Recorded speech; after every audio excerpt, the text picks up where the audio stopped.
Garaika apa vatanga. Ndio mache zenzi ngatigare. I always come here. Kama cross. Vamwe apo kama tomba gare. Yeah, hai.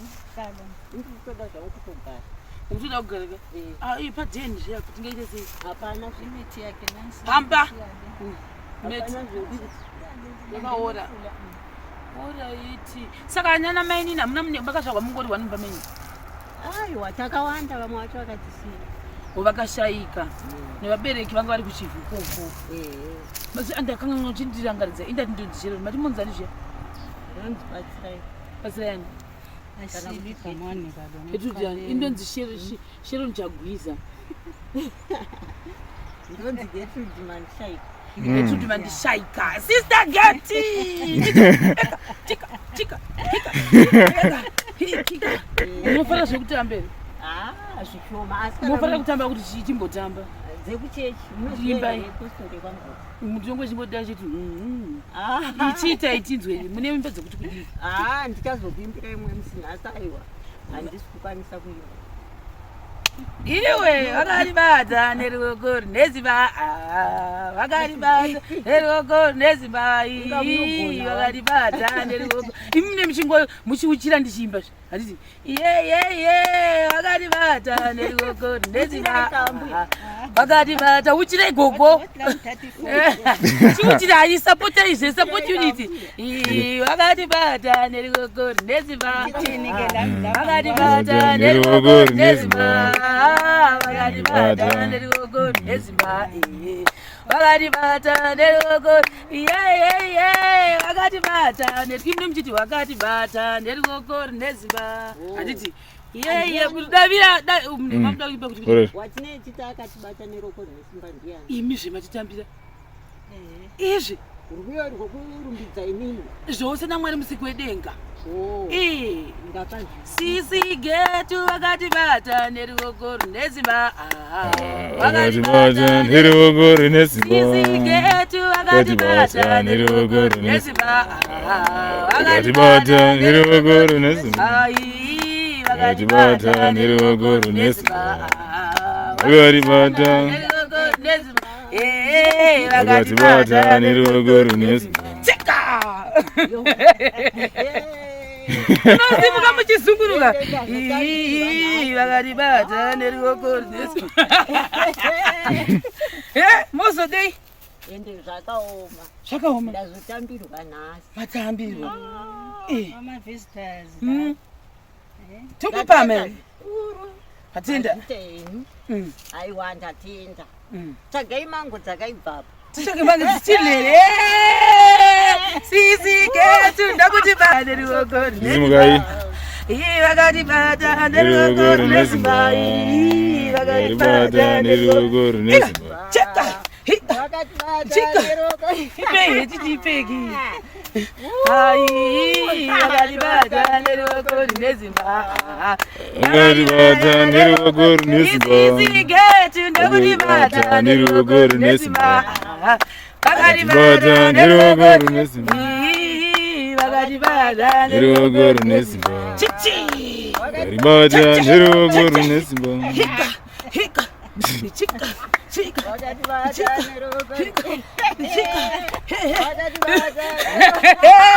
vanakirwa unazodeyo endauzomboda kwamuwere munodzika heti indai munopfekawo undipfekedzeni pfekai heti matondipe ndatokukai ndotoenda nayo kwe mozopfekei ndine imwe iri muchitendo ndine imwe haiwa ndozodzoka ndotora next time chisara makapfeka iyi yakakufitai ndatenda zvikuru muMwari saka mutauni munombomuenda here mukati mutaundi mari dzacho dzekupindisa mutauni dzinobvepiko shamwari tichinge tiine mari tingaregere unenge uchingotorega kosipo yekugeza makachena chena kamunoiwana kuti ndakamboigirwa namai avo ndimombavavigira saka munozowachira hembe murwisi handiti she's very smart saka kuratidza kuti makore vagara panapa awanda kozi miti iyi ane makore kona yakuto uku murungu wamaishandira inzani muchamuziva ndaishanda pachirinda anonzi mai chirinda vachipo vakatisiya. Vakabva vashayika. Sapa vakashayika ndipo vakabva pakapera basa. Aiwa vakazoshayika ndatobva hangu ipapo ndatokugara panapa. Kuairport maishanda muchibva kuairport muchidai. Alright. Iye mwana wenyu anonzani zviya? Anonzi Kevin. Kevin ani? Kevin Mandishayika. Kevin Mandishayika. But Kevin wacho anonga ani?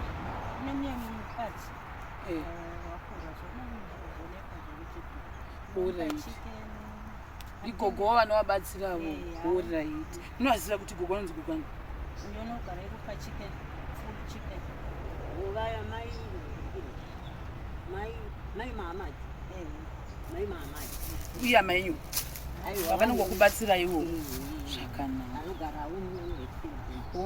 Hapana here vakamboda pamwe havasi kunzwa zvakanaka. Moziva kwavanogara. Motombopaenda mumba pavo? Aiwa nguva yacho handina asi ivo kuuya pano pavaiuya pano vainditandidzochiochia. Vavakura? Aiwa vanga vasina kunyanya kukura. Pamwe vari kunze kwenyika kana kutongotiwo kana munhu anga achipfuura chikona every time pamwe anogona akafamba kana kuti hasi kunzwa mushi. Zviripa 2. Zvakaoma. Saka vanhu vasanombokubatsira hapana akambokuti uyai kubasa? Aiwa hapana. Because mamusingaride basa racho. Makore iwayo. Makore iwayo. Aiwa makore iwayo ndakasenza asi pamakore anaya aiwa vanongotiwo hakuna basa. Plus pamwe nezera kuti vanozozvigona here Gogo. Kuti vanozvita. But munozokugona here kunhu kwacho kwamune mapuwa ndicho mugare muchishanda imi musingadi kusiya miti? Munhu iye anenge achida kuti ndimushandire ototanga andivakira karumu panapa. Ndosiya ndakiya dhora. Dhora renyu panapa? Aiwa kana ndavakirwa karumu handiti pane paine rumu ine dhoka. Ndikavakirwa kaimba kangu kakangodai ndotutira zvinhu zvangu zviri muchitende umu. Ndoziya kuti ndasiya ndakira zvinhu zvangu pamba pangu pane michero yangu ndikuenda kubasa zvakanaka. Asi zvemubvunzo wangu panotendegwa here nehurumende kuti paiswe chinhu chakadero? Ameno kana kundichekera panapa. Panapa panogona kazhinji kacho pani pakaita sepanapa padhuze nerwizi. Hapanyanyi kuzonzi pavakwe imba. Saka imi muri kuti kana mukanzi mawanirwa pamwe pekuti muinde kundogara matengegwa ipapo mochigara vanhu vozama kudzura muchero wenyu wese ipapo mungapada? Haichadzurwa iyi yakubereka mai inofa. Haichadzurwa. Saka mune makudi kutanga futi kuita basa iroro indisitoti ndakapedza. Hai ndinoda pano hurumende yacho hainzwire machirikadzidzisi here rwisiwi rwazara hari kusviki kana pane tende yangu iyo hari kusviki runongorambira ipapo chete. Saka makazonogara ipapo mangani ndichigara saka makavatepi? Kubva 2000 payakambozara makavatepi Gogo? Aiwa payakazara rwizi haina kumbosvika patende apo ndaivemo mutendo haisvike kana panapa yaingogumira. Tende line 1 alisati laita 1 month vakupa manje naJanuary. Tende manje naJanuary manje. Saka pana mutodi kupabva? Hapana papo. Handi mati hurumende ikubatsire here? Kaimba apo ndobva ndafara. Tikakupai zvinhu zvenyu mozvichengetera pari? Ndinochengetera pandinenge ndichigara ipapo. Ko uyu mukomana havi vachizokutorera here? Aiwa hasati.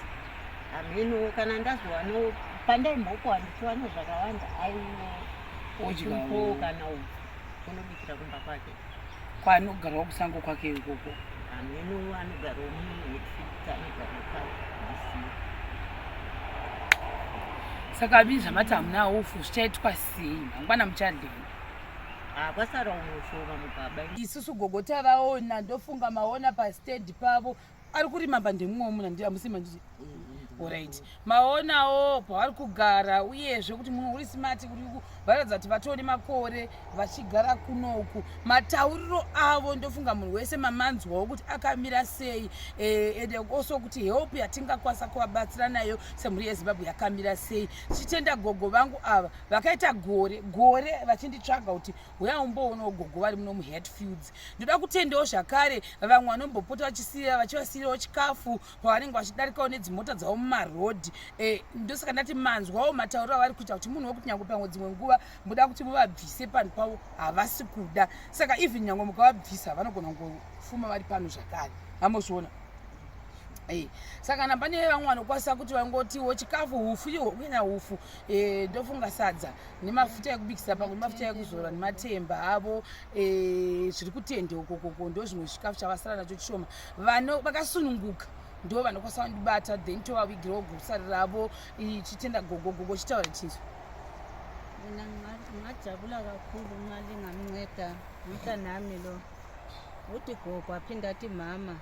Ngingajabula kakhulu nxa umphakathi ungamnceda kakhulu. Njobe engafuni ukusuka lapha lingakwanisa ukumfakela ithente elihombe nje elikhulu somewhere. Ahlale khapha ngoba ilife yakhe ikhanya ila. Uthe naso wahlala lama 20 something years ehlala la. Ngoba lezi hlahla zakhe zizala sezinkulu. Siyacela kakhulu umphakathi. Cela lingenele ekudleni, athole ukudla, athole izigqoko, athole isepa yokuwatsha, lenethisi, yonke nje izinto zonke zokuthi umuntu aphile. Siyacela kumphakathi. Ayithoda kusira ekakebhini vanhu vekuchechi. Ndiani? Munhu akavabatende. Kana azowana mari omusira kakebhini. Kanobvumidzwa here kakebhini kacho kaisa? Anoti kebhini, tent. Wakatende. Alright, it's okay. Saka ndisingazozivi because chandinoona ndokuti iwetland ende padivi nerwizi handizosanga kuti zvofambawo sei. Saka guys ndo zviripo right now. Kana pane vanoziva especially mitemo because kudhira nemunhu wekuti mese matoona situation yedu kuti yakamira sei.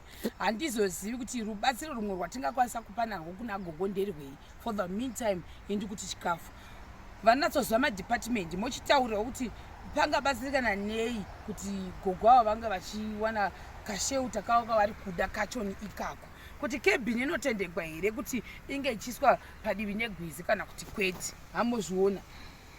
Munongosimudzira kamunenge muchivakasei munotsvaga mota dziya dzinotakura matombo nemavhu moronga pesasa matombo nemavhu posimukira kudai movaka kebhini pamusoro.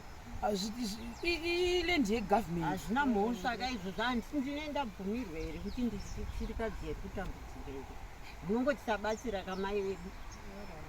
Alright, saka iri bo guys, kana pane nefood kunyanya ina hangu ndikumbira ndakati food zvesheuta manje kana ndoenda kuda kutanga tambonzwawo masuggestions but on my side in terms of shelter what I know very well ndezvekuti this area is not allowed kutasa kwandikuita kuti munhu ungochisa structure maonera ndikuita. So kana pana nokwanisa kuita zvefood chichi munondibata then topa gogo vedu chikafu. Kana pana netende maybe tende, yes I can say tende ndo ingakwanisa kubatsira nawo but putting a structure on this land inenge iri state property and also kutoti mujinga munomu chandinoziva nchekuti hamutendekwi. Saka handingadi kuti ndiinde pamedia ndotanga kuti takuwisira vanhu makebhini kana kuti dzimba mudivi megwizi ndine ndatolidha vanhu zvisirizvo ndakutora zvinhu saka maybe kana pane ane tende yakakura-kurawo yekuvabatsirawo kuti vange vari ipapa sezvo vasingadi kunge vachibva kutisira mvura kunaya maybe that one I can say vanayo anokwanisa kutibatsirawo nayo. But putting a structure here is something that I will not even support myself. And also, I think I'll be lying to people. Kana ndikati ngati say structure panapa. Saka ndizvozvo guys, chakubata zvakare pachikambizvotera.